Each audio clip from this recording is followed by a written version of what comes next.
It's the FAJR breeze, it's the moment of learning, it's the aura of awakening. Come all in about Allah, oh oh oh, come all in about Allah, oh oh oh, come all in about Allah, oh oh oh, come all in about Allah, oh oh oh. All right, so this morning, the question that we have to attack is the fact that, do you think that delaying marriage is a sign of wisdom, or is actually caused by fear or by modern pressures? Well, the first question for me would be, what do we mean by delaying marriage? At what age do we term marriage is being delayed? In your 20s, in your 30s? Who is defining the age cap for marriage limit? Like, oh, if you don't get married by this age, your marriage is late. Who is defining it? Once we have that, so that's an individual question. However, based on present trends, I see that what we have is that everybody wants to be settled and buffed before they want to get married.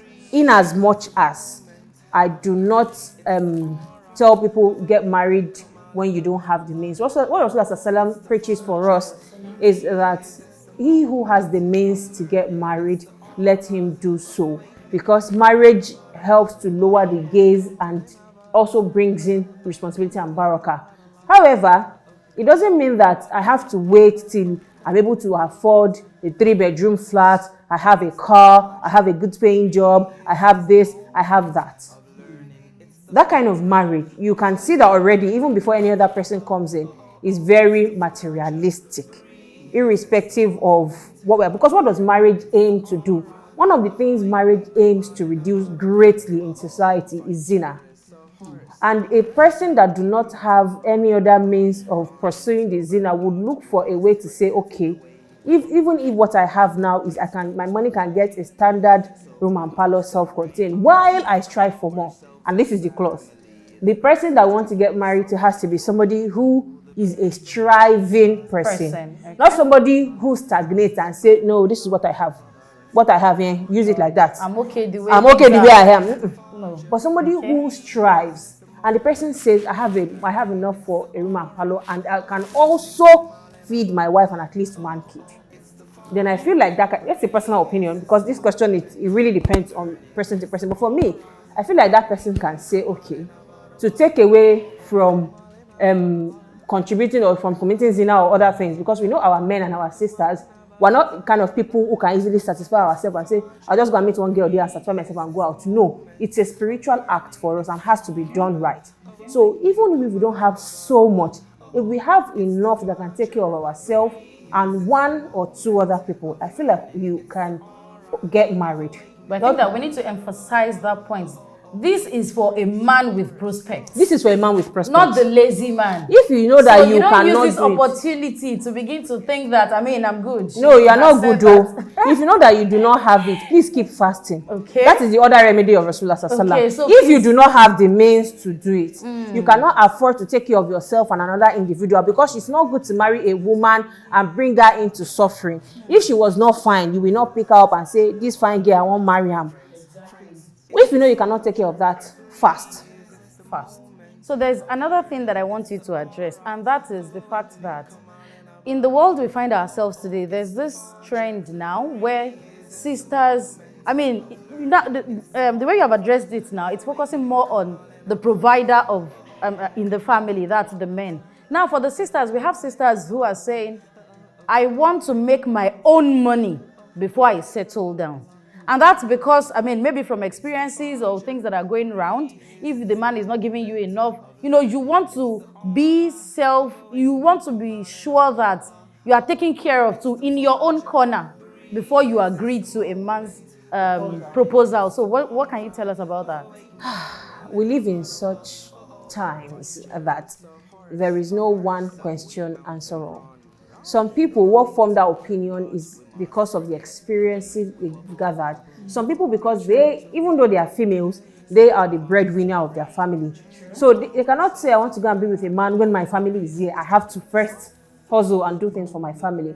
However, speaking purely from the context of a woman without any necessary reason, so to say, that says, I want to accrue my money before getting married to a man.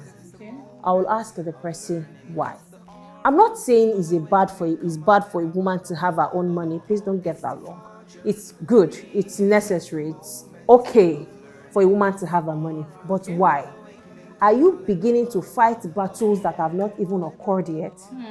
It's not because everybody is saying, have your own money, if a man will do this. Are you also praying to marry the kind of man who will do that? Who will deny you his responsibility? Is that the kind of man you want to marry, so you are taking God? So don't start what has not come. When it's time, and you know that it is time, do not bow to unnecessary societal pressure. Because the truth is, what the rest of society is doing, you as a Muslim sister would not do. So long as we have that at the back of our minds, we will not bow to unnecessary pressure. We are Muslims. We are not like every other person out there.